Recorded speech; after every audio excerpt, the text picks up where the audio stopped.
conferencia. Como es costumbre, representamos en esta gráfica en los últimos pocos días cómo participan las distintas regiones del mundo, los distintos continentes, en la transmisión de la enfermedad.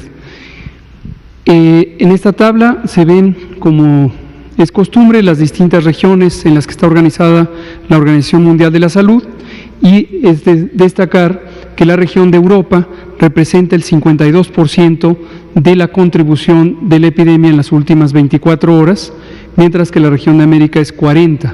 Estos números van a ir cambiando progresivamente, esperamos por el bien de Europa, irán disminuyendo los porcentajes de Europa. Desafortunadamente, lo esperable es que la región de América empiece a repuntar como la región con la transmisión más activa, y la transmisión más activa la estimamos precisamente por la proporción de los casos que ocurren en las últimas 24 horas, su distribución por los continentes. La siguiente. En el caso de México, hemos acumulado desafortunadamente 1.890 casos, pero una proporción semejante a la que ocurre en el mundo, que es 3/4 partes, son de las últimas 14 días, es decir, son los que están todavía activos como casos infectantes, pero ya 1/4 parte son los que han dejado de ser contagiosos, dada la fecha en que iniciaron los síntomas. Tenemos también casi 9.500 casos que han sido determinados como negativos, y esto cabe recordar que los casos se estudian a partir de los síntomas. Las personas enfermas tienen síntomas característicos de COVID, tos, fiebre, dolor de garganta, dolor de cabeza, dolor muscular, y los miembros del personal de salud los identifican cuando acuden a consulta. Al identificarlos, reconocen en ellos que se cumplen las definiciones de caso sospechoso y se indica la toma de una muestra para comprobar por laboratorio si se tiene o no el virus SARS-CoV-2. Entonces, solamente estas casi 1.890 son los que han sido confirmados. Sin embargo, han resultado negativos los 9.500, casi 9.500. Y esta cifra de sospechosos, como hemos visto todos los días, es los que están en estudio en las últimas 24 horas. Mañana estos aparecerán o aquí o acá, y aquí habrá un número diferente que no es predecible porque depende de nuevos casos que se irán incorporando. Muy desafortunadamente, acumulamos 79 personas que han perdido la vida por las complicaciones de esta enfermedad, y como se verá en las siguientes diapositivas, estas personas desafortunadamente tenían enfermedades crónicas o edad avanzada como los determinantes principales de que se haya complicado la enfermedad.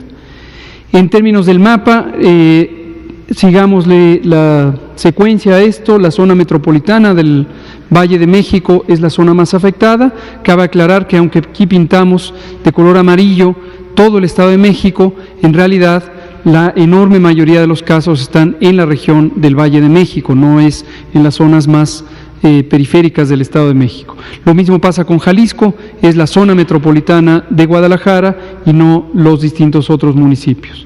El caso de Puebla también es la ciudad de Puebla. La siguiente.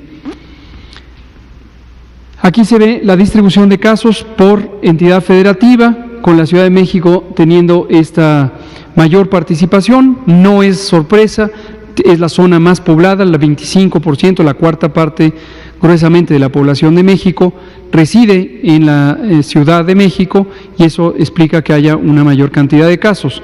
Cuando lo vemos en la siguiente diapositiva en proporción o como referencia a la cantidad de población, en la siguiente diapositiva, se puede apreciar que también en la siguiente diapositiva, la tasa de incidencia es esta medida de cuántos casos ocurren por cada 100,000 personas. Se podría estimar por cada 1,000,000 o por cada 100 o por cada 1,000, pero aquí lo que vemos es 5.2 casos por cada 100,000 personas en la Ciudad de México han tenido esta enfermedad COVID. Y así para las distintas entidades federativas, noten ustedes como en el Estado de México 1.03, y entonces no necesariamente es la entidad con más casos después de la Ciudad de México, si los consideramos en relación con la población que tiene. La siguiente. Aquí vemos esta característica que va a estar variando a lo largo de los días, pero en general 43 años es la edad que tiene la mitad de las personas que han estado enfermas. Esto es importante señalarlo porque nuestro país es un país que, con respecto a otros países como los de la región europea o Estados Unidos o Canadá, es un país donde la población es más joven. Tenemos más o menos 10 años menos en promedio que los países europeos o que Estados Unidos. Tenemos una diferencia de 7 años cuando consideramos a la mitad de la población, la edad de la mitad de la población. Y los casos de COVID tienen un comportamiento en términos de la distribución de edad parecidos a la población europea. ¿Esto qué quiere decir? Que tenemos un elemento que no es necesariamente algo que nos va a reducir el riesgo, pero sí nos hace que la probabilidad de que se compliquen las personas con COVID sea menor, por el hecho de que son personas más jóvenes en general.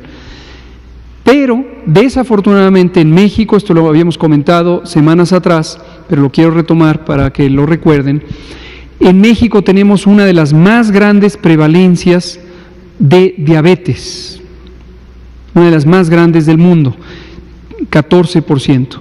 Y también tenemos la más grande epidemia de obesidad y sobrepeso.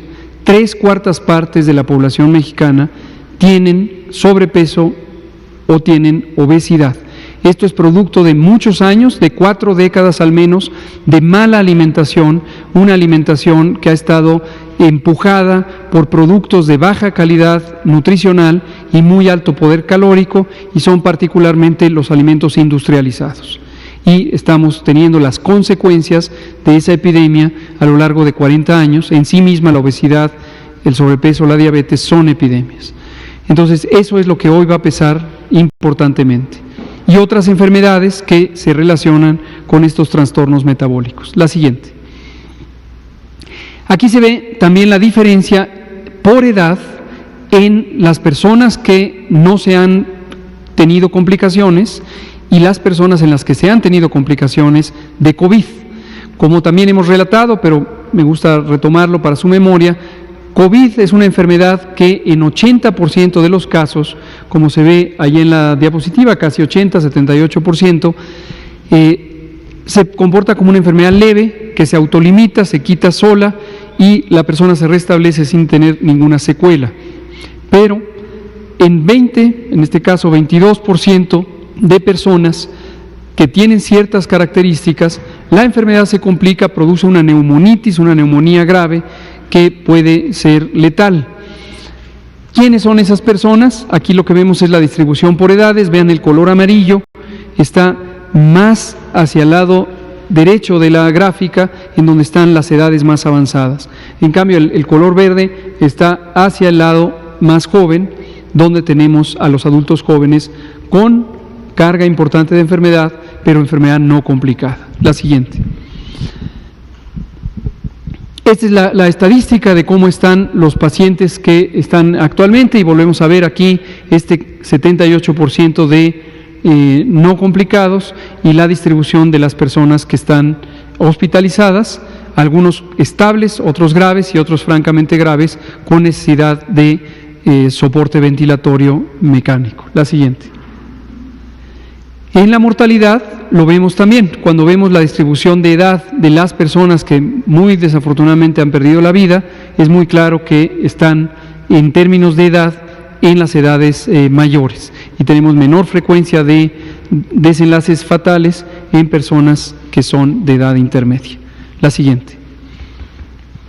Aquí está simplemente la estadística cruda de muertes que han ocurrido por entidad federativa, y la Ciudad de México tiene estas 16 acumuladas, le sigue Sinaloa con 10, y etcétera, etcétera. Mañana vamos a agregar aquí, hoy ya no lo pusimos, pero vamos a agregar la tasa de letalidad.